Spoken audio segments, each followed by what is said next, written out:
Olá, seja muito bem-vindo ao TaniCast, mais um episódio. Estou aqui com um convidado especial de longa data, conheço há muitos anos, de muitas Muito viagens. Tempo. Verdade, da época das viagens. Sandro Correia, seja muito bem-vindo. Boa noite, Natânia. É um prazer estar aqui participando do seu podcast. Espero poder ajudar a trazer informação para você, para o pessoal que está assistindo. E falar bastante da importância de estar cuidando da saúde mental, que é fundamental para nossas vidas, tanto saúde física como saúde mental. E tô nas suas mãos. Vamos embora lá, que eu tô aqui para isso. Ó, eu conheço você muito bem, mas para quem não conhece, me conta um pouquinho sobre você e a sua história. Como tudo começou? Vamos lá. Como tudo começou na minha vida, como a medicina entrou na minha vida. Vou resumir um pouquinho, porque é uma história bem longa. Eu entrei na faculdade muito cedo, entrei na faculdade com 17 anos, eu fazia direito. Nessa época eu até tinha um pensamento lá longe de fazer medicina, mas eu era muito jovem e achava que a medicina era aquilo de você trabalhar sábado e domingo, estudar o dia todo, coisa de jovem, né? E com 22 anos eu me formei em direito. Fiz prova da OAB, passei. Só que eu não gostava de direito. E aí, como é que eu ia fazer se eu não gostava de direito? Bom, resolvi morar nos Estados Unidos. Meus pais enlouqueceram com isso, porque eu recém-formado, aprovado na prova da OAB, e fui morar nos Estados Unidos junto com um amigo. Tinha um outro amigo lá. Vou te pedir só para chegar um pouco mais perto. Tinha um outro amigo lá. Depois de 3 anos eu voltei, e aí eu já estava com uns 25, 26 anos, se eu não me engano. Trabalhava com importação e exportação de lá. E foi quando começou a bater a ideia de novo de medicina na minha vida. Aí eu comecei a pensar sobre isso, comecei a amadurecer mais essa ideia e fui me preparando para o vestibular. Falei, não, vou fazer porque já que eu não gosto tanto de direito, eu queria uma estabilidade financeira melhor. Não via muito meus pais passarem por isso e eu queria algo diferente, algo mais estável. E aí me preparei e passei no vestibular de medicina. Quando eu passei no vestibular de medicina, foi aquilo, né? Passaram 1000 coisas na minha cabeça. O que eu vou fazer? Ao longo da faculdade você vai aprendendo um pouquinho de cada especialidade. E aí me formei e tinha uma visão completamente diferente da que eu tenho hoje dentro da psiquiatria. Uma pergunta, antes de se formar, você já tinha uma ideia para onde irias? A minha ideia inicial era fazer dermatologia. Ou rádio. Nada a ver uma coisa com a outra. E eu comecei os dois, tanto como a dermatologia, quanto a radiologia. Só que com 2, 3 meses eu vi que aquilo não era pra mim. Falei, não dá, não é pra mim. Você já tava com que idade nesse período? 34 anos. 34 anos. Aí comecei a dar plantão, como todo médico, quando se forma, continuei dando plantão, até que um dia, dentro do Star Médico, uma colega entra, Star Médico é onde a gente tem um momento de descanso, né? Uma colega entrou e ela fazia psiquiatria, ela fazia uma pós de psiquiatria em São Paulo, e ela estava com material, uns livros, e eu falei, deixa eu dar uma olhada aqui. E comecei a achar interessante, né? Já que a psiquiatria ela não é tão abrangente, não era, né? Pelo menos na minha época não era tão abrangente assim na faculdade. Aí eu comecei a dar uma estudada melhor, porque eu falei, não posso mais errar. Já tinha errado em dermatologia, já tinha errado na radiologia. E achei interessante. E ela falava para mim assim, nossa, eu acho que você vai estar muito bem em psiquiatria, porque você gosta muito de conversar, você gosta muito de dar conselho, você é muito solidário. Foi quando realmente eu decidi fazer a psiquiatria e aí eu me apaixonei. Se encontrou. Me encontrei, eu falei, era isso, é isso. Acho que tudo tem sua hora, né? Tava mais maduro. E de lá pra cá eu nunca mais parei. Acabei após em 2019, foi 1 ano antes da pandemia, né? E Caramba! De lá pra cá, 1 ano antes da pandemia. E assim, acho que eu terminei após, e quando eu terminei após, veio aquela loucura. Você engrenou. Engrenei, porque quando eu acabei após, eu comecei a trabalhar numa clínica que tinha várias especialidades e eu ia lá e atendia 3, 4, 5 pacientes na psiquiatria. E com a pandemia, o Conselho Federal de Medicina algumas áreas da medicina, eles não proibiram atendimento e psiquiatria foi uma. Só que aí deu aquele boom. O que eu tinha de 3, 4 pacientes foi dobrando, né? Aumentaram muito os casos de ansiedade e depressão por Sim. tudo que a gente passou na pandemia, né? Primeiro de passar por algo que a gente nunca passou, nunca imaginou passar. Ninguém sabia como enfrentar uma pandemia, ninguém nunca tinha ouvido falar em isolamento social, ninguém nunca viu um comércio fechar, shopping fechar. Eu lembro que eu trabalhava numa clínica, era dentro do shopping. E o shopping ficava completamente fechado, completamente às escuras. Só ficava acesa, assim, algumas luzinhas e a clínica. Assim, o assunto não é sobre religiosidade, mas você acredita em Deus? Muito. Assim, eu Porque até isso que você falo... está falando só me vem ele na cabeça pelo... Você vai passar por isso porque vai vir exatamente o que é incrível, necessário é incrível. pra você. Assim, hoje eu falo para os meus pacientes que a gente tem 3 saúdes, né? Apesar de religião ser muito pessoal, Sim. né? Eu falo que a gente tem a saúde física, a saúde mental e a saúde espiritual. E tudo é um equilíbrio. Se uma delas não está legal, com certeza as outras vão desandar. E foi indo que eu fui adquirindo, né? Muito know-how, porque foi tudo muito novo e eu fui estudando cada vez mais, me aprofundando cada vez mais. Acho que ansiedade e depressão são os casos que eu mais pego até hoje. E hoje eu tenho pacientes que ainda têm algumas... Vou voltar rapidinho, tá? Tudo bem. Bom. Respira. Porque você tá falando rápido. Tô? Tá. Você pode até, assim, que conforme a gente... Minha até postura eu, tá boa? Tá. Mas sempre lembra de... levantar o ombro. Onde eu parei? Você parou nessa parte que a gente estava falando do início da pandemia, que a maioria dos seus casos é sobre ansiedade e depressão. Isso, você parou aí. Então, nesse início da pandemia, a clínica, né, começou a aumentar muito o volume de pacientes.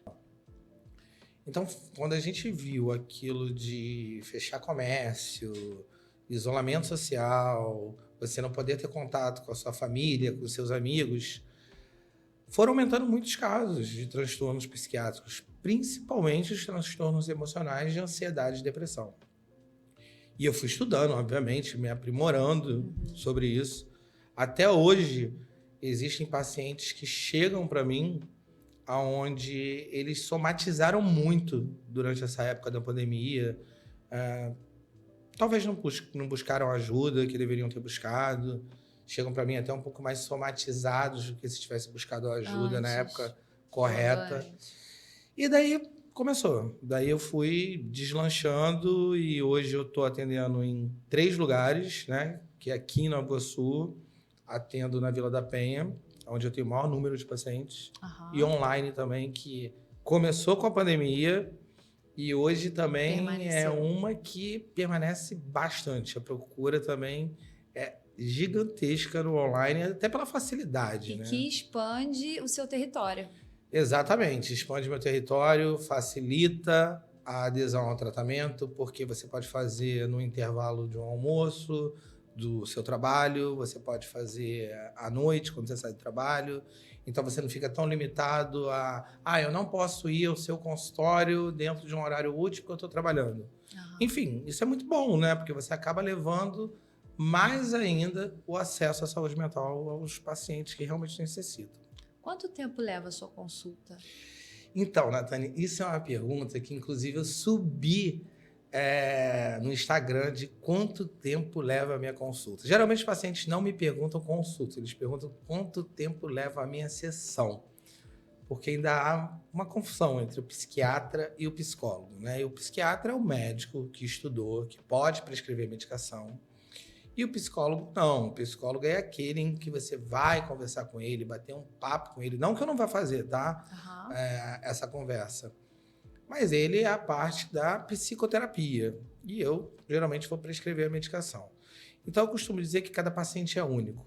Eu não tenho um tempo estimulado de quanto tempo eu vou levar numa consulta. Eu posso levar com você 30 minutos, te entender, ter uma hipótese diagnóstica, porque em psiquiatria a gente nunca fecha um diagnóstico na primeira consulta. A gente precisa de muitos requisitos, de algumas consultas para fechar esse diagnóstico. como eu posso levar com você 2 horas? Depende muito. Eu tenho uma conduta de uma consulta muito mais humanizada, de não é ouvir, deduzir que aquilo ali possa ser, como, por exemplo, um transtorno de ansiedade e tá te passando uma medicação, sem ouvir a sua história de vida, sem ouvir o que pode ter te levado a você desenvolver esse transtorno ou não. Entende? Você falando isso para mim, meu entendimento é até não só de humanizado, mas de que você tem o objetivo de permanecer com aquele paciente para ele dar continuidade ao tratamento. Com porque é diferente de uma consulta que foi lá, pá, avaliou e tchau, próximo. Não, com certeza. Até porque, assim, existem vários transtornos, né? E ansiedade é um deles, depressão também, em que a gente pode evoluir tão bem e ter um excelente prognóstico de chegar esse paciente a ter uma alta medicamentosa, dele não precisar mais tomar o remédio.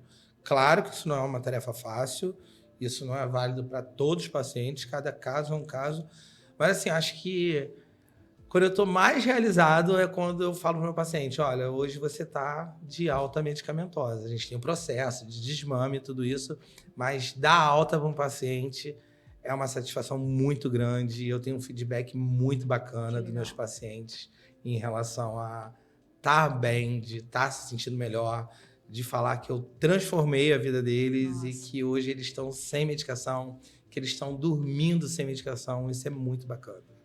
Eu até sou uma pessoa, você já observou, né? Meu olho de vez em quando brilha. Então, quando você falar aí. Mas o meu também brilha. Chama, o meu também brilha. Quando eu falo assim, quando eu falo que eu vou dar alta. É demais. Não, isso. assim, porque, óbvio, né? A gente tem que ter um pouquinho de discernimento, separar um pouquinho o lado emocional, né? Não dá para se envolver tanto, mas assim, dar alta, ver a felicidade do paciente quando ele recebe uma alta, ou mesmo que ele não tenha alta, tá? Quando ele melhora, quando ele vem avançando, evoluindo com melhora e ele vai mostrando isso pra gente, nossa, é excelente, porque você literalmente transforma a vida desse paciente. É impressionante isso. Por isso que eu acho que eu sou tão realizado hoje no que eu faço, porque eu gosto muito de ajudar as pessoas e principalmente quando eu tô vendo que um paciente ele tá tendo em mim uma esperança muito grande, sabe? Ele consegue enxergar a luz no fim do túnel. E eu falo para ele, pode olhar. Olha para essa luz e vai em direção dela que você vai chegar lá. E realmente dá para se chegar. Nossa. Dá para se chegar. Quando a gente está falando, claro, né? Existem doenças crônicas dentro da psiquiatria que não tem curas, como é o caso de esquizofrenia, por exemplo, bipolaridade, em que a gente vai trabalhar com um controle.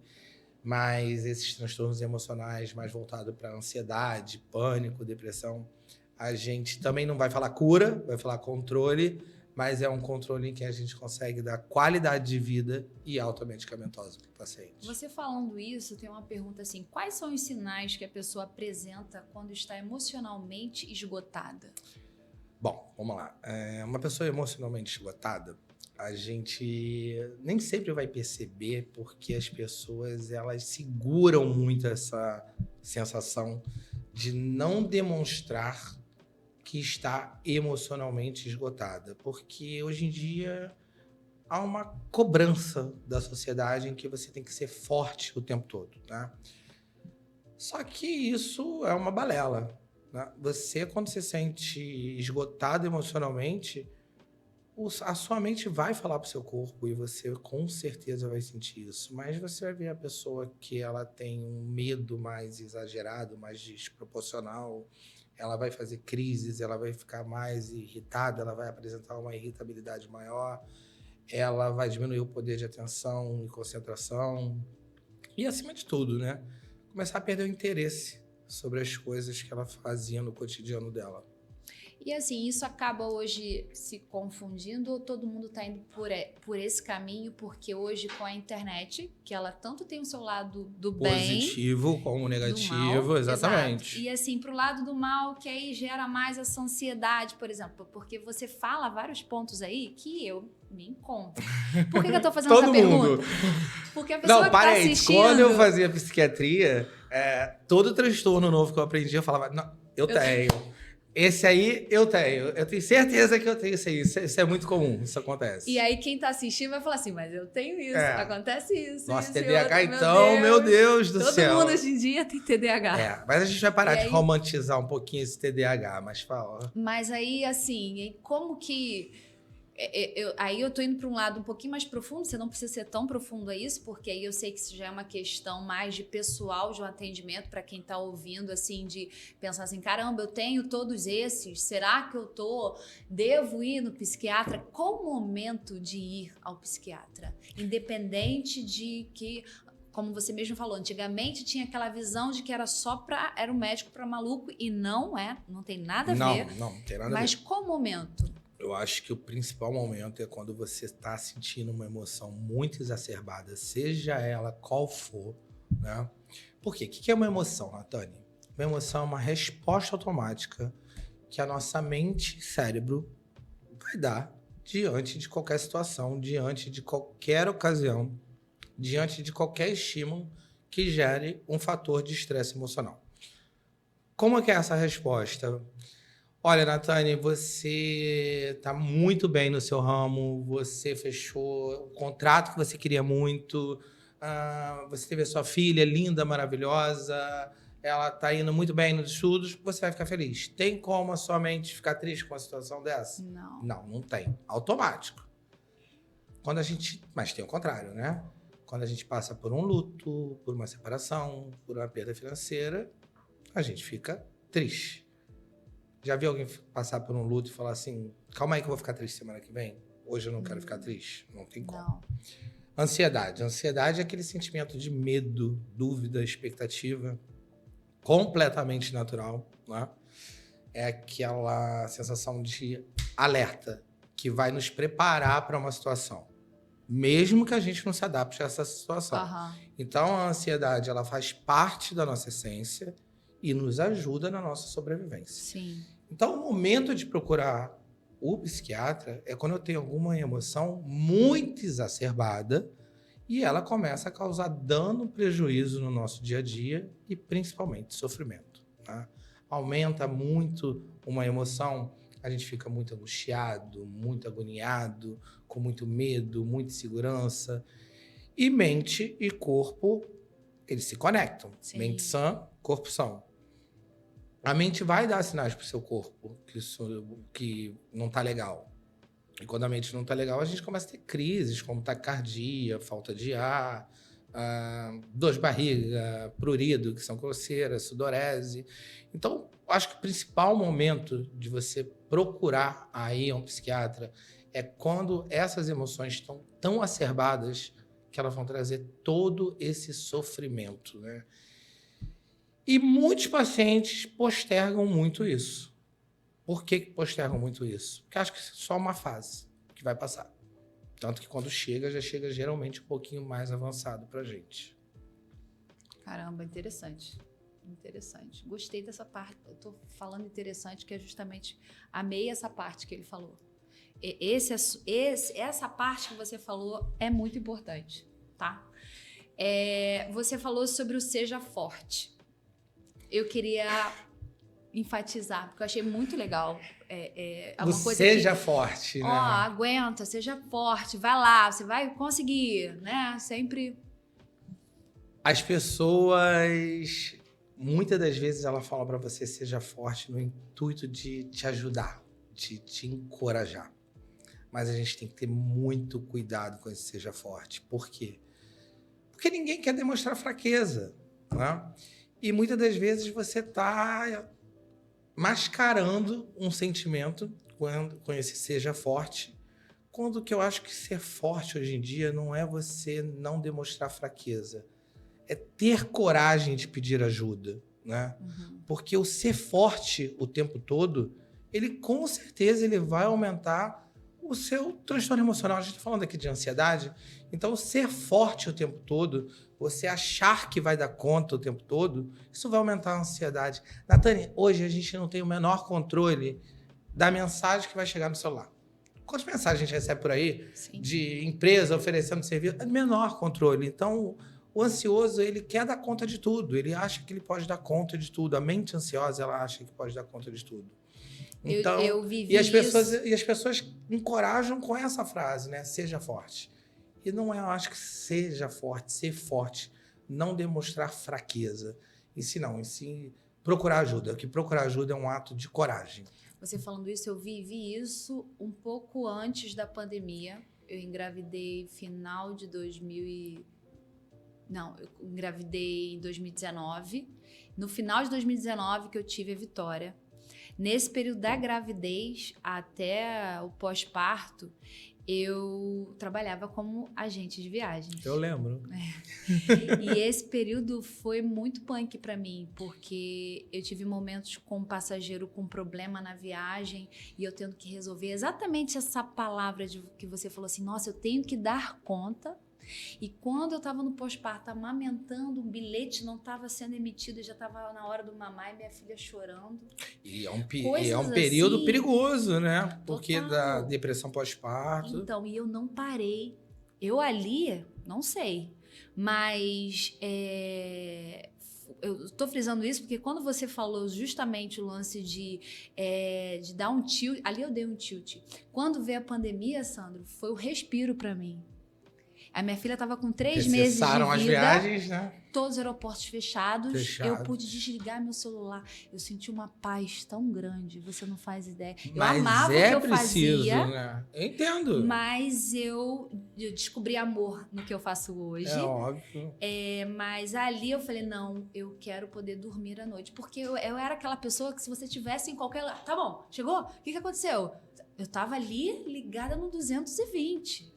Então, Natânia, eu entendo o que você está falando, né? De que na época em que você teve a sua filha, logo depois veio a pandemia e você forçadamente parou, né?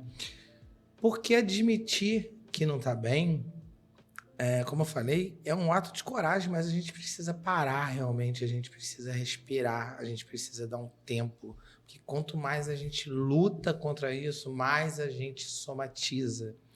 E se a gente não para se priorizar um pouquinho, para dar ênfase na nossa saúde mental, porque o corpo adoece e a mente também, tá? Saúde mental é tão importante quanto saúde física.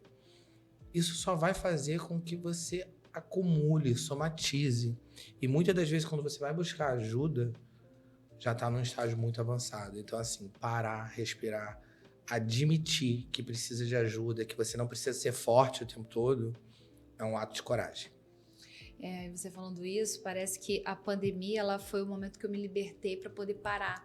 Eu não teria parado de emitir viagem, de falar com os passageiros, com os clientes. Eu não teria parado. A pandemia me forçou. Aí o que a gente estava falando de acreditar em Deus, eu acredito que aquilo foi extremamente necessário. Eu sei que muitas vidas foram perdidas claro. e tudo mais, né? Famílias sofridas. E ali foi um momento libertador para mim. Foi um momento que eu pude refletir para onde que eu vou, o que que eu realmente quero. Tô me sentindo bem, mal?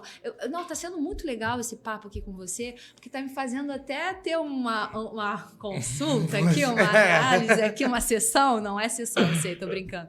Mas é uma consulta aqui com você. Não é terapia, mas é terapêutico.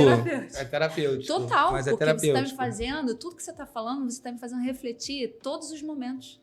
Mas é assim mesmo, entendeu? As pessoas, muitas das vezes, quando ela vai ao consultório, ela fala, nossa, eu nunca parei por esse lado, né? Para pensar por esse lado. Eu sempre me priorizei no sentido de que eu poderia dar conta de tudo. Você é mãe, empresária, filha, dona de casa. É muita função, né? É muita função. Então, obviamente, a mente vai esgotar. E ela vai dar sinais para você que ela está esgotando. Então, se você não parar e respeitar um pouquinho, isso vai te trazer consequências bem desagradáveis. Então, a gente tem que evitar, a gente tem que levar informação de saúde mental mesmo. Graças a Deus, hoje, a gente tem muito mais informação. Acho que a pandemia, por pior que ela tenha sido, né, várias histórias interrompidas, ela fez com que a gente tivesse mais consciência em relação à saúde mental.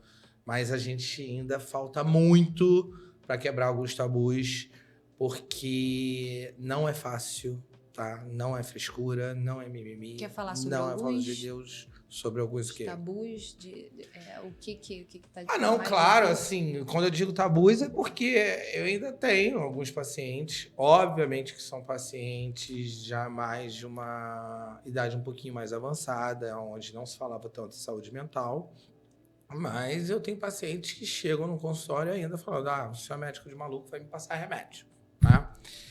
E não é bem assim.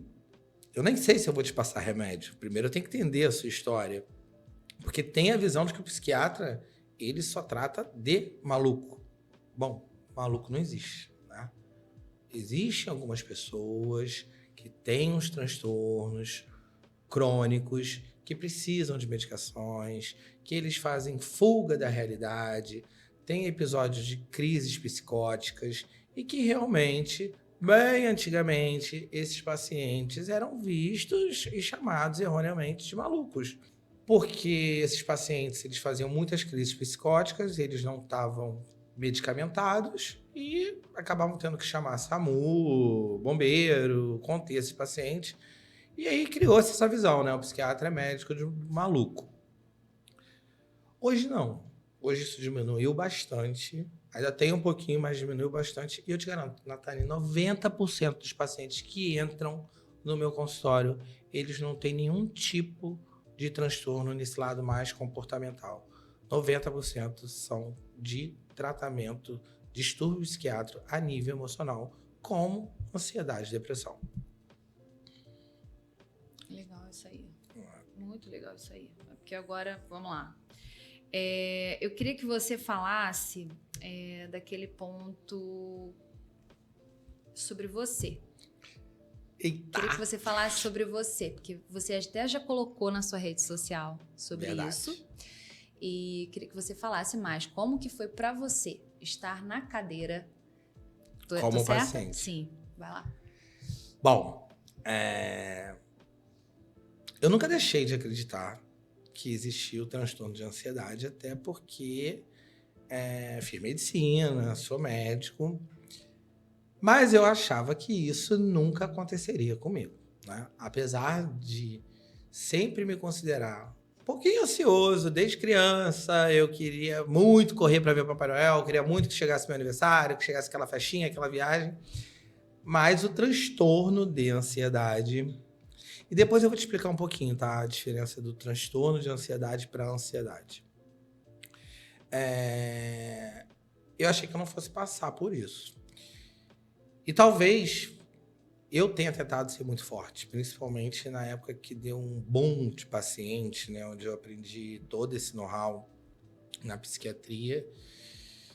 E eu tive um esgotamento emocional, onde a minha ansiedade realmente ficou muito exacerbada. Eu comecei a me sentir muito agoniado, muito angustiado. Meus pensamentos estavam acelerados.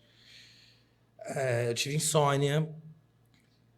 E eu fui fazendo o que eu não deveria ter feito, mas acabei me automedicando.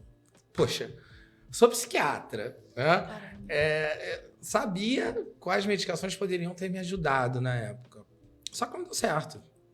Não deu certo porque eu acabei fazendo da maneira errada. E sim, fui buscar ajuda de outro colega profissional. E vi ainda mais a importância de realmente não ser forte o tempo todo, de parar, de se priorizar, de renovar ciclos, de mudar hábitos de vida, porque o transtorno de ansiedade, que a gente está falando mais aqui, né? Ele é um transtorno que ele prejudica muito a nossa vida em vários aspectos, né? Não só no aspecto emocional, como no aspecto profissional, como no aspecto familiar. Você tem rebaixamento de humor, você tem a diminuição da atenção, da concentração, você tem pensamentos negativos. O que acontece com o ansioso, né? Quem sofre com transtorno de ansiedade, Nathani? Eu tenho uma supervalorização dos meus medos. Por que o ansioso tem muito pensamento negativo? Porque a mente ansiosa, ela supervaloriza os nossos medos. E aí dá margem para vários pensamentos negativos. Vamos parar para pensar comigo aqui, tá? Você não sofre com um transtorno, mas vamos parar com um pensamento negativo, que é algo completamente natural. Sim. Pensamento negativo também é uma maneira de defesa, da nossa sobrevivência, faz parte da nossa sobrevivência. Mas 99% dos nossos pensamentos negativos não passam de suposições. Não acontece. Concorda comigo? Eu concordo porque eu sou uma pessoa que até o que a gente acha que, tô sendo bem sincera, tá? Uhum. O que a gente acredita que aquilo é negativo ainda ajuda pra gente, me ajuda de alguma forma. Sim, Tem o seu ponto positivo, eu não consigo levar ele tão ao negativo. Sim, mas isso é o quê? Você precisa treinar isso, Sim. né? É onde a gente fala que uma saúde espiritual é bacana, renovar ciclo, mudança de hábito. Como que eu tiro meus pensamentos negativos? Eu falo isso até pro meu marido, porque meu marido, ele é um pouquinho mais negativo. Tudo, isso que você tá falando aí, não, porque isso... Eu falo, caraca, muda essa energia. Eu sempre falo isso. Vamos mudar a frequência dessa energia. Não, mas é exatamente isso. Se a gente tem um foco em pensamento negativo, né, a gente recebe do universo que a gente emana para ele. Se eu só tenho pensamento negativo, eu vou receber algo de negativo. Se eu começo a focar meu pensamento em pensamento mais positivo, né? E como que eu vou fazer isso? Ter um pensamento mais positivo? Pensando em coisas boas. Preenchendo a sua mente para ela não vagar tanto. Tem tanta coisa que a gente pode fazer. A gente acabou de brincar aqui, né? Que isso aqui não é terapia, mas é terapêutico. E tem tanta coisa terapêutica. Às vezes as pessoas podem simplesmente fazer uma comida que gosta, dar um passeio, ver contato com a natureza, plantar, pintar. Isso vai ajudar a vagar sua mente. Pensar em coisas boas, né? Naqueles momentos bons, no que pode acontecer de bom. Então, a gente pode fugir um pouco desses pensamentos negativos para que não haja tanto sofrimento. E aí, na época que eu descobri que eu fui diagnosticado com transtorno de ansiedade, medicado. Hoje eu não tomo mais remédio, eu sou um paciente de alta, tá? Mas, obviamente, para eu ter tido essa alta, eu fiz todo um protocolo de tratamento, acompanhamento, comprometimento com o tratamento, que isso é muito importante. Mudei hábitos de vida, hoje a atividade física faz parte da minha rotina. Não consigo ficar sem terapia, preciso, até porque a minha profissão requer de mim um desgaste emocional gigantesco. Ninguém vai bater na porta do meu consultório e vai falar: oi, tudo bem? Fui promovido.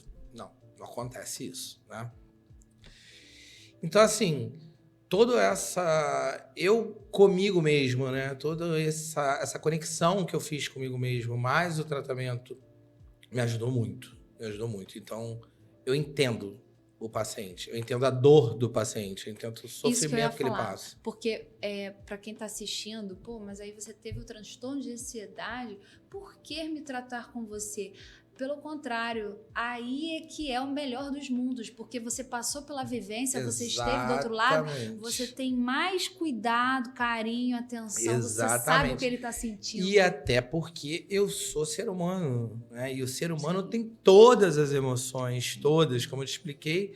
Emoção é uma resposta automática do cérebro. É por isso que a gente tem alegria, tristeza, medo, raiva, angústia, ansiedade, nojo, insegurança, ciúme, orgulho, todas as emoções. E ter emoção é algo muito natural. O problema é quando a gente tem a exacerbação, o aumento de alguma dessas emoções.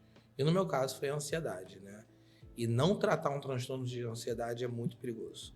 Primeiro que existem vários transtornos de ansiedade. Existe o pânico, existe compulsão, existe a fuga, né? Muita gente foge dessa ansiedade com alimentação, aí tem a compulsão alimentar.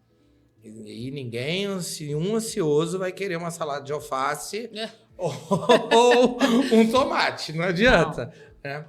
Existem fugas de bebidas, de drogas, de compras e a própria depressão. Né? A depressão também é um transtorno em que é importantíssimo fazer um diagnóstico quanto mais precoce possível, melhor, porque é muito perigoso, né? A depressão é muito perigoso. Quando a gente fala em depressão, as pessoas pensam muito em suicídio. E a gente tem que falar sobre isso mesmo, tá? Porque o Brasil é o país da América Latina onde mais acontece suicídio. É aqui. Depressão, pode? Pode. E é preciso falar da depressão, né? Né? Não dá pra gente fingir que depressão não existe. A gente tem que olhar para isso, tem que se falar sobre isso. Nathani, para você ter uma ideia, hoje no mundo, a cada 30 a 40 segundos, uma pessoa se suicida. Nossa. E o suicida, ele não quer acabar com a vida. Ele quer acabar com a dor. Ele não tem vontade de tirar a vida. Ele tem vontade de tirar a dor. E depressão é uma doença em que tem tratamento. Só que tantas pessoas postergam isso. Tantas pessoas têm vergonha de exteriorizar isso, que está passando por um momento depressivo, que é o que a gente estava falando, né? Do seja forte. E aí, acho que o pior conselho que você pode dar para um depressivo é seja forte. Você não tem que falar isso pro depressivo. Você pega na mão e fala, olha, eu tô aqui do teu lado para o que você precisar, eu te levo aonde você precisa ir, eu tô aqui para te ajudar, para te apoiar, mas o seja forte pro depressivo é a pior frase que pode ser dita. Porque a última coisa que ele tem naquele momento é ser forte. Ele tá num momento completamente vulnerável, ele tá muito fraco. E aí sim, tem toda a importância de um tratamento, tem a importância das medicações, porque medicação é outro mito também, né, que existe na psiquiatria. Muita gente, muito paciente chega para mim e fala assim, não vou tomar remédio porque remédio vai me viciar. Não vou tomar remédio porque remédio vai me engordar. Não vou tomar remédio porque remédio vai me deixar broxa. E existe muito mito em cima de psicotrópico. Remédio foi feito para trazer qualidade de vida para o paciente. Ponto. É vendido legalmente no Brasil. Ponto. Qual é o problema da medicação? Automedicação. A gente está num país onde todo mundo tem acesso à medicação, principalmente se não tiver receita, isso acaba não sendo um problema para adquirir medicação. Então, o tabu, né, o vilão da história, não é a medicação, é o uso indevido, a facilidade que a pessoa tem em comprar medicação. Porque é assim mesmo que acontece, tá? Eu tô muito ansioso, não sei o quê, e a minha vizinha tem, minha mãe teve, e aí ela toma Rivotril. Eu vou lá e tomo 5 gotinhas de Rivotril. Não é que eu melhorei? Com aquelas 5 gotinhas de Rivotril. Amanhã eu tô tomando 6, tô tomando 7, tô tomando 8. Eu já tive pacientes de tomar 60 gotas de Rivotril. Rivotril é uma medicação tarja preta. Toda tarja preta causa dependência, tolerância. E o uso indevido dele, realmente, ele vai te trazer malefícios. Mas, obviamente, se você prescreve, se existe uma orientação médica em cima dessa medicação, é para te trazer uma qualidade de vida. Ele tá aí para ser vendido, porque a gente precisa fazer uso dele. Mas uso consciente e principalmente com orientação médica, né? Me conta um caso de um paciente assim que já estava se automedicando, vários, assim. Você como é que foi? Eu acho que a maioria dos meus pacientes, né, eles chegam para mim automedicados. É muito bom quando não chega automedicado, tá? Mas isso não é a grande maioria. Não é a frequência. A maioria tá automedicado, tá tomando o Rivotril da mãe, da tia, do cachorro, do papagaio. Caramba. Tá tomando o antidepressivo, a fluoxetina, que a amiguinha tomava. E aí é complicado, né? Porque a maioria das vezes eles já estão com dependência, com tolerância, e eu tenho que trabalhar tudo isso, tá? Eu tenho que trabalhar o desmame, tirar essa dependência deles, que não é algo muito fácil, trocar a medicação. Quanto tempo leva um desmame? Depende. Isso eu tô perguntando até mesmo para aquela pessoa que já está em tratamento. Isso vai de organismo para organismo, porque geralmente, assim, um desmame de benzodiazepínico, que a gente fala, que são esses tarjas pretas, a gente precisa trabalhar aí esse paciente. A gente precisa induzir o sono dele com uma outra medicação, de repente substituir o tarja preta por um outro e ir tirando lentamente. E isso pode levar um tempinho, tá? Uns 6 meses. Até porque essas medicações também causam dependência. E se causa dependência, o paciente vai sofrer com abstinência, não posso tirar de uma hora para outra. Olha, amanhã você para de tomar, ou então de 10, 20 ou 60. Eu já tive pacientes que chegaram no consultório tomando 60 gotas de Rivotril. E amanhã você passa a tomar 10 gotinhas que vai resolver. Não vai. Ele está tolerante à medicação. Então, assim, é bem complicado. Mas também é muito satisfatório quando a gente consegue, né? E que dá tudo certo. Legal. E me conta uma história, assim, que vem à sua cabeça, que você gostaria de passar, de um paciente. Trazer um caso aqui para as pessoas, de repente, quem está em casa vivenciando talvez a mesma coisa e ver assim, preciso procurar, preciso ir no médico. Natane, vamos lá. Eu tenho muito paciente que chega para mim, como eu estou te falando, né? Quando eles chegam já num estágio um pouco avançado por conta dessa resistência em procurar ajuda.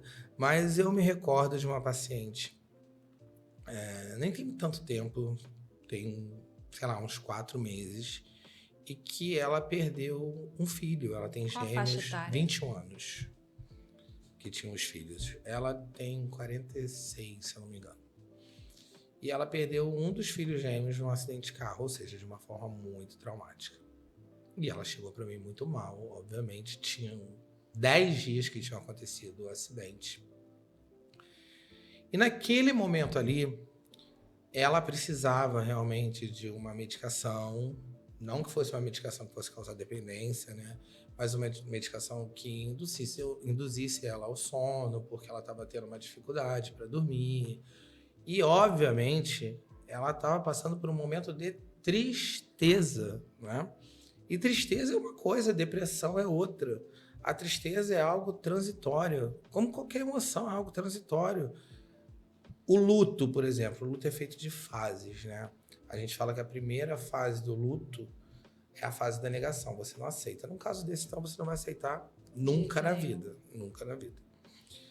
Depois você vai para a segunda fase do luto, e a segunda fase do luto é onde você começa a entender o luto. Tem a terceira fase, que é a aceitação, né? Por pior que seja o luto, a gente sabe que o luto é a ordem natural da vida, é a única certeza que a gente tem. Então, mais para frente você aceita. E depois o que vai acontecer? A ausência do ente que se foi, da pessoa querida que se foi, vai virar uma rotina. E aí é onde a vida começa a dar continuidade como ela era. Então isso é uma tristeza, foi algo transitório. Na depressão isso não acontece. A depressão é algo que ele vai te dar aquela sensação de invalidez. Você vai perder o interesse das coisas do seu cotidiano. Você vai perder o interesse. Tem paciente que chega a perder o interesse até dos próprios cuidados com higiene.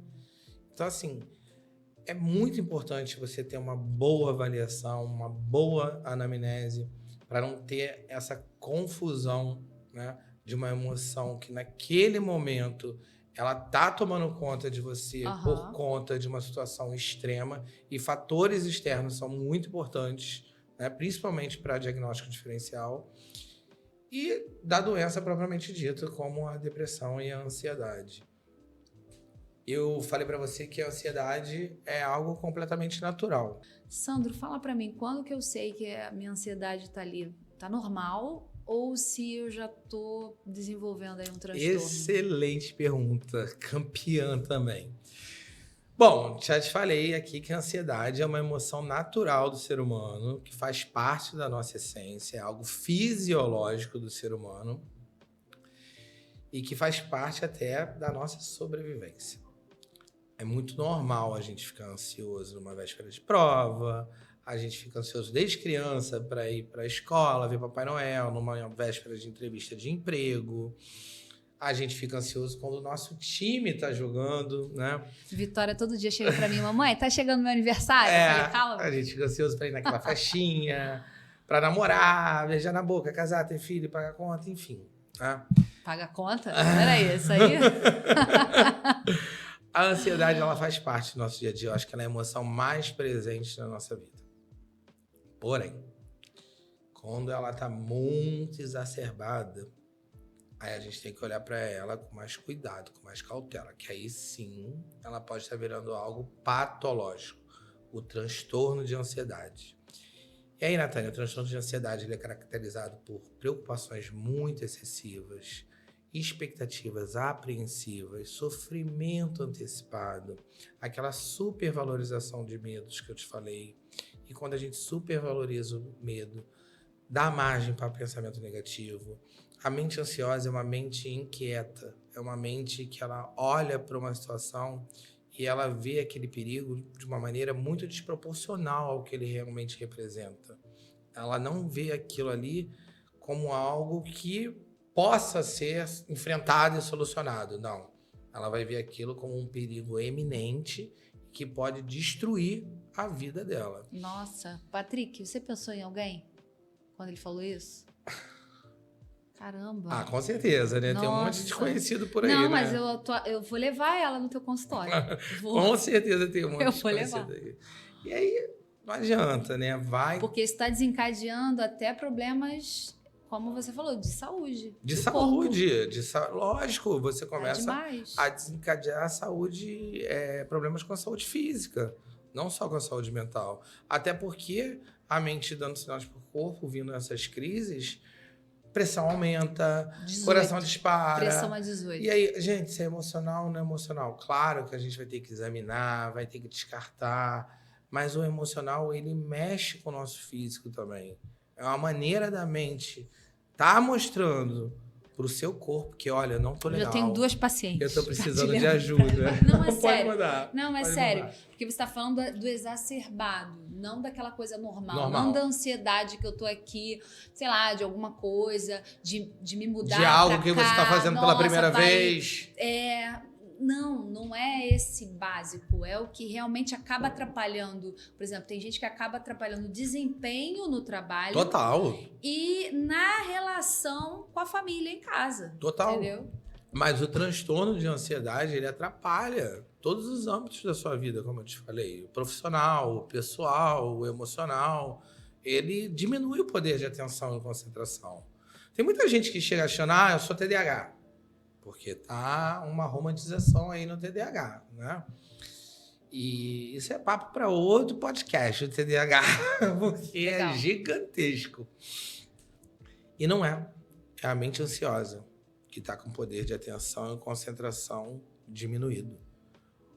Só dando um parênteses aí pro TDAH, hoje, por que também existe tanto transtorno de ansiedade? Porque hoje a gente vive uma época em que tudo é muito rápido. Sim. A gente tem excesso de informações e na velocidade da luz, né? O cérebro não acompanha. Não acompanha. As pessoas acham que são TDAH porque elas estão acostumadas com rede social. Eu pego meu telefone e passo aqui, buft. Já passei a primeira, segunda, terceira, quarta. Ou seja, é muito rápido aquela informação. Então, quando eu preciso parar para focar em algo mais demorado, como ler um livro, por exemplo, eu não me concentro. Mas concentra ler o Instagram de ponta cabeça, né? A mente está trabalhando para agir de uma maneira tão rápida e captar tão rápido as informações que quando ela precisa parar para se concentrar em algum assunto ou em determinada situação que exige um pouco mais dela, não consegue. Falta de treinamento. Aí não é TDAH. TDAH é outra coisa que a gente precisa falar também, mas que para a gente fechar diagnóstico, existem testes neuropsicológicos para fechar um diagnóstico e começar um tratamento. Esse pedaço que você falou é incrível, tá? Mas é assim, né? Transporte, incrível. É assim. Nossa, mesmo que o funciona. seu assunto é o assunto do momento. Do você momento, sabe, né? É TDAH e burnout. É. É o TDAH e o burnout. Você costuma fazer lives? Não, eu tô falando de você mesmo abrir para lives, Uhum. porque o seu assunto pede lives. Uhum. O seu assunto pede para você se inteirar mais e essas pessoas, por quê? O que eu quero te dizer é você não pensar no raio de Nova Iguaçu, Vila da Penha, Rio de Janeiro. Isso aqui tá em off, né? Tá? Não, isso aí, relaxa. Relaxa, é porque assim, eu não posso deixar de falar isso pra você. Isso Não, tá vindo claro, na minha cabeça entendeu? e Você- isso vai te Mas uma ajudar vez eu conversei com posteriormente. você falou, não, você tem que fazer live. Porque, sim, Sim. tudo que você fala, se você parar e raciocinar um pouquinho, só parar e pensar um pouquinho, de tudo que eu falei aqui, em todo momento alguém te veio à cabeça. Sim. Em todo momento, ou você se viu numa situação parecida, né? Ou você vivenciou algo parecido, né? Ou você trouxe alguém para sua mente, né? Sim. Ah, não, fulano é assim, minha mãe é assim, meu marido é assim, a pessoa que trabalha comigo é assim. Isso até se tivesse gravado, podia ter... Tá gravando, mas ele deixa gravando, depois É. ele vai cortar. Não, Porque tudo que a gente vai falando, a gente vai linkando com alguém. Porque é verdade, entendeu? A vida, o cotidiano de hoje é um cotidiano completamente diferente, né? De 30 anos atrás. E a nossa vida é corrida, realmente. Mas isso faz com que a gente reflita um pouco. Que a gente tem que parar. A gente precisa respirar. A gente precisa se priorizar. Senão, a mente vai bugar. E se a gente não se priorizar, se a gente não parar, se a gente não respirar, a mente buga.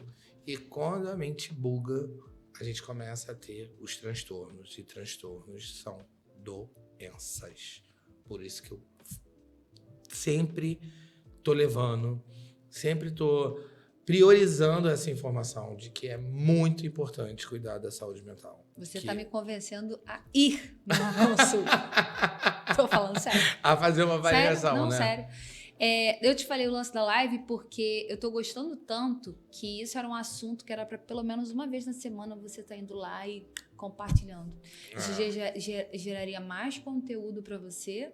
E quando eu falo para você pensar na live, não aquela pessoa que é de Nova Iguaçu, se vai te assistir, se vai te dar audiência ou não. E se a audiência for muito pouca no começo, mas para você pensar no âmbito nível Brasil mesmo, porque essa informação, por mais que tenham outros falando, mas às vezes não está no radar daquela pessoa. Às vezes não está no algoritmo daquela pessoa. E você vai aparecer. Porque muitas pessoas ficam assim, mas já está todo mundo falando. Já tem muita gente. Não tem. Tem espaço, na verdade. A mesma coisa, tem espaço. E é isso eu tô te falando como um conselho, assim, de tipo... Não, eu tenho que pensar mais sobre isso mesmo. Você fala bem, nada impede você abrir, criar o hábito para praticar mais ainda. Eu tenho que praticar mais ainda. A oratória. Mas não tá ruimzinho não, né? Não tem nada de ruim aqui. Tenho nada para falar, porque assim, a gente se cobra muito quando a gente tá gravando. A gente fica olhando se o cabelo tá legal. Eu nem hoje. Não, mas eu digo assim, vou falar então do lance quando as mulheres vêm aqui, já fica preocupada com o cabelo, fica preocupada com muitos detalhes. Então assim, todo mundo, eu falei muita gíria ou eu falei muito vício de linguagem ou coisa do tipo, mas na verdade, cara, é o seu jeito. E o seu jeito vai atrair. E eu tento levar a informação de uma maneira em que o meu paciente ou quem está em casa assistindo entenda realmente, tá, Tayane? Porque assim, se eu vou falar de uma maneira mais técnica, a pessoa não acaba entendendo isso. Por exemplo, por que eu tenho que tomar medicação? E aí eu vou explicar todo o mecanismo de ação daquela medicação. O paciente vai chegar lá e vai falar, tá, e aí? Não entendi nada do que você falou. E é verdade, ele não vai entender nada do que eu falei. Igual se o engenheiro me explicar para mim, olha, para eu levantar esse prédio, eu vou precisar vir com aquelas contas, eu não vou entender nada. Então eu procuro explicar, olha, o que está acontecendo? A sua mente está ansiosa, a mente ansiosa é uma mente doente. Mente e cérebro, apesar de entidades diferentes, eles se comunicam. Por que eles são entidades diferentes? Porque o cérebro é algo físico. Eu vou lá, eu te peço uma ressonância, uma tomografia, um raio-x, eu vou ver qualquer dano cerebral. Mente não, mente é abstrato. Eu não tenho exame para mente. Eu não tenho exame onde eu vou ver, olha, a Natane tá feliz, a Natane tá triste, a Natane tá ansiosa. Não existe. A gente tem isso na consulta, na anamnese, né, em consulta clínica. Então, assim, eles se interligam. E, obviamente, quando eu tenho uma mente doente, eu vou ter alguma alteração nesse funcionamento e o cérebro vai funcionar de uma maneira diferente. E com isso, grosseiramente falando, a gente perde um neurohormônio chamado serotonina, que é um dos responsáveis pela regulação do humor. E a medicação, ela vai lá e ela vai recaptar essa serotonina. Grosseiramente falando novamente, como se fosse uma reposição hormonal. Tá? Ela vai fazer com que a serotonina fique lá, quietinha, lá no neurônio, para tentar regular o seu humor. Tá, é pílula da felicidade? Não, Natane, não é pílula da felicidade. Sabe por quê? Remédio não coloca dinheiro na sua conta. Remédio não vai fazer com que o seu chefe fique bonzinho. Não traz a pessoa amada em 7 dias. Muito menos vai ressuscitar quem foi embora. Remédio é uma das ferramentas de tratamento. Só que ele é essencial. A serotonina é essencial para tentar regular o seu humor. Só que a gente tem várias outras ferramentas não medicamentosas, como, por exemplo, renovar ciclos com mudanças de hábito, e aí onde entra a terapia, atividade física, um sono de qualidade, boa alimentação, lazer, prazer, religião, empatia, gratidão, tudo isso ajuda muito no tratamento, não é só tomar a medicação, é um conjunto da obra que vai fazer com que você tenha um bom prognóstico e, se possível, chegar à sua alta do tratamento. Tá aí uma pergunta assim, a pessoa não tem nenhum desses hábitos que vão ajudar no tratamento, e como é que vira chave na pessoa? Bom, mudar hábito eu acho que é a parte muito mais difícil do tratamento do que pegar um comprimido e engolir. Sim. Tá? Só que engolir o comprimido, como eu te falei, não é pílula da felicidade. Tem um limite. Não tem. A pílula da felicidade não existe, e a vida do Instagram tá no Instagram. Né? O comercial de margarina tá na televisão. Então, assim, tá, Sandro, como é que eu vou mudar hábito de academia? Eu tenho pavor de academia. Tudo bem. Eu tô falando para você fazer exercício físico. Não adianta você fazer atividade física. Eu ando 2 quilômetros até meu trabalho, não adianta. Você tem que preparar o seu cérebro para isso, para liberar endorfina. Então, você tem que botar uma roupa para fazer esse exercício físico, botar um tênis. Não adianta você caminhar com um sapatinho 2 quilômetros até o seu trabalho, ou subir 5 andares de escada dentro do prédio que você trabalha. Isso não é a atividade física que eu quero. Só que já que você não gosta, que você não tem esse hábito, a gente não precisa fazer nada de maneira dolorosa, porque mudar hábito é difícil. É a parte mais difícil do tratamento. Então vamos começar o seguinte, vamos fazer uma caminhada, vamos andar de bicicleta, vamos dançar, vamos fazer alguma coisa que você goste. Você encontre alguma coisa. E aí você começa fazendo 2 vezes por semana, 20 minutinhos. Pô, o dia tem 24 horas. A gente está falando de 7 dias da semana. Eu estou pedindo 20 minutos 2 vezes por semana. É muito pouco. E é muito pouco, né? Você vai se entregar muito pouco. E depois de 2, 3 semanas, isso vai começar a virar um hábito, para depois virar rotina. Aí sim, você vai aumentando a intensidade e a frequência. Eu como muito mal e eu vou começar a fazer uma dieta onde eu vou cortar carboidrato, eu vou cortar doce e eu só vou comer verdura, legumes, salada à noite. Em uma semana tu acabou. Tu falou, não é isso que eu quero para mim. Então, assim, nenhuma mudança em estilo de vida, ela tem que ser dolorosa. Porque se ela for dolorosa, a probabilidade de você desistir é gigantesca. Então, vai de uma maneira lenta, gradual, com a consciência de que você precisa mudar esses hábitos de vida para você ter uma melhor qualidade de vida. E aí a gente está falando também não só na saúde física e mental, mas também em longevidade, porque hoje em dia isso é mais do que comprovado, em você se conhecer melhor. Sim. Você com isso, aí tem terapia, tem autoajuda, onde você vai ter mais autoconhecimento, mais amor próprio, mais autoestima, e tudo isso vai fazer com que você seja de autocuidado. E quanto mais autocuidado você tem, Natane, menos cuidado você precisa.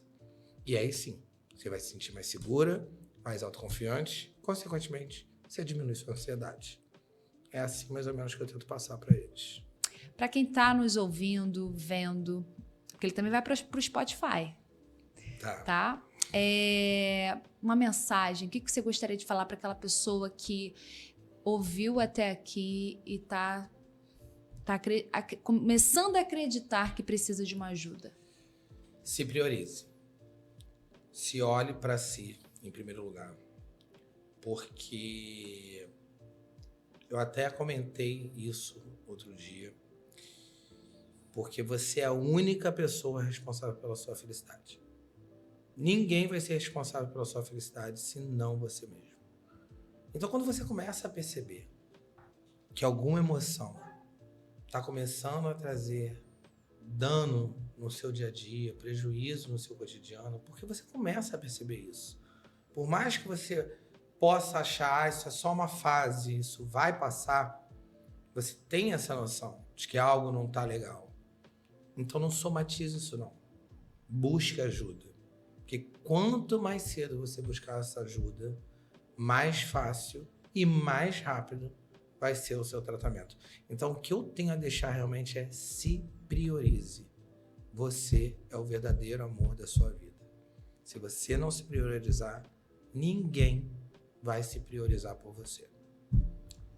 Sensacional. Obrigado. Amei. De verdade. Olha, mais um episódio finalizando aqui. Obrigada. Nada, E foi um prazer. você vai ter que voltar para falar do TDAH. Pode deixar. E de outros A gente vai falar de assuntos. TDAH e burnout também. Beleza. Obrigado, Com certeza. Tânia. Obrigado Ainda vou pelo chamar convite. a Carol Veiga. Pode pra chamar. estar junto, porque vai ser um assunto porque bem agora ela é legal. psicóloga. Ela se formou. Vai A ser bem gente legal. vai ter que entender que a gente tá no podcast e não na nossa fase de infância que a gente se conhece há... Não posso falar muito, senão entrega a idade, Então, né? Mas algumas deixa assim. décadas aí, tá Legal. bom? Obrigado, Foi um prazer, obrigado. tá? Foi um prazer, foi tudo meu. Até a próxima. Para você que está acompanhando aí, já curte, comenta, deixa seu comentário com o que você precisa saber, a sua dúvida. E já acompanha o canal, se inscreva, tá bom? E até a próxima. A gente se vê lá. Tchau, tchau.